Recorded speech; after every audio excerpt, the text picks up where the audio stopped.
excessive security and minerals, everything. Ravi Agrawal is with us, the editor-in-chief of Foreign Policy. Ravi, I mean, what a whiplash. Whiplash, absolutely. He's early in the afternoon. It has to be ownership.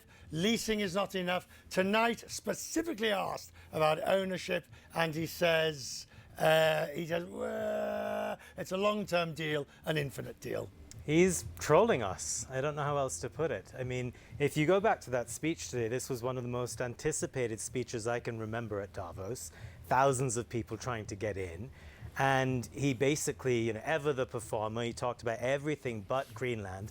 And then when he finally did, he made up facts about the history of NATO and the fact that, of course, America could have its bases in Greenland. It could do all the things he wanted to do without ownership. And yet he made clear that that was very important to him. And then we get this Truth Social post. All right, we get the Truth Social post, and earlier I was in the Congress Centre with Mark, I saw Mark Rutte on the phone, and then we chased him down the corridor. We've got some video of the moment where you see myself, Mark Rutte, and a couple of other journalists. Here we go. There's Mark Rutte coming out. And although you can't really hear very clearly what he's saying, but in this, he agrees that he says it's a very good deal, it's a framework of a deal, but he tells us no more than that. We got no details at all. I mean, I was actually standing not too far from Rutte when he was speaking to someone else on the phone, and I overheard him say, yeah, I think it's a good deal, but no details from any party as to what that means. Look, it could be that we're back to the status quo, where, of course, Denmark and Greenland is a part of NATO, and they all have to cooperate on what is a real threat from Russia and China as the ice melts around Denmark and Greenland.